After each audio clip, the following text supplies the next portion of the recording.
জি, কাকে চান? আপনাকে কেন বলবো? আমাকে বলবেন কারণ আমি বাসায় থাকি। আপনিই বাসায় থাকেন? ভুল বাসায় আসলাম। কি আপনি? আপনাকে কেন বলবো? ও সেটাই, আপনি আমাকে কেন বলবেন? কখন মাত্র আসলাম, কিন্তু এই মহিলা আমাকে ঢুকতে দিচ্ছে না বাসায়। আজব, আপনি আমাকে মহিলা বললেন কেন? তাহলে কি ব্যাটা বলবো? এই ব্যাটা আমাকে ঢুকতে দিচ্ছে। আরে চুমকি, আমি কাজে ঠিক আছে। হ্যালো, আসবো? আসো আসো আসো, ভিতরে এসো। আরে আমি তো তোমার জন্য অপেক্ষা করছিলাম। শুভ, ওই আমাকে একটু ফেসবুক বিষয়টা হঠাৎ ফেসবুক শিখতে চাচ্ছ যে? নেই।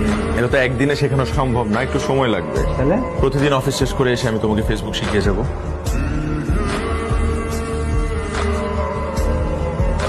আপনি?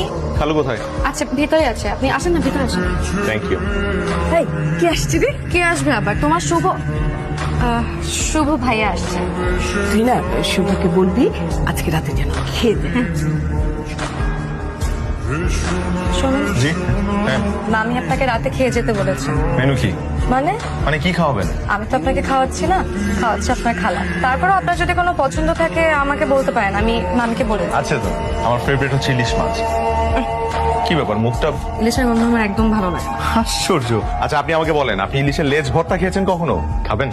এই, আপনি ভাবলেন কি করে আমি আপনার সাথে মাওয়া ঘাটে যেয়ে ইলিশের লেজ ভর্তা দিয়ে ভাত খাবো? যাবেন না? কখনো না। বাজি 334 টাকা বাজি। মাত্র? এইটাই এখন আমার কাছে সর্বস্ব। যেটা বলছিলাম, ফেসবুক হচ্ছে ফুটানি মারার জায়গা। আপনার কিছু সুন্দর সুন্দর জায়গায় গিয়ে ছবি তুলতে হবে। যেমন নতুন একটা ট্রেন চালু হয়েছে, মানুষ ইলিশ মাছ খেতে মাওয়া ঘাটে যায়, অন দা ওয়েতে গাড়িতে বসে ছবি আপলোড করে। তাহলে দেরি কেন, এক্ষুনি চলো যাই, আমরা যাই। এক্ষুনি যাবো? হ্যাঁ, গ্রেট আইডিয়া। তাহলে আমি আপনার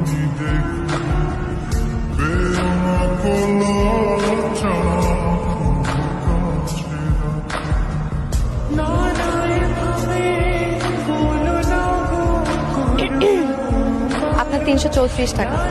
বাজি জিতলেন না? আরে না না, লাগবে না। দেখুন, আমার এই মাওয়াতে এসে ইলিশ মাছ খেতে খুব ইচ্ছে করছিল, তাও আপনার সাথে, সেটা তো হলো।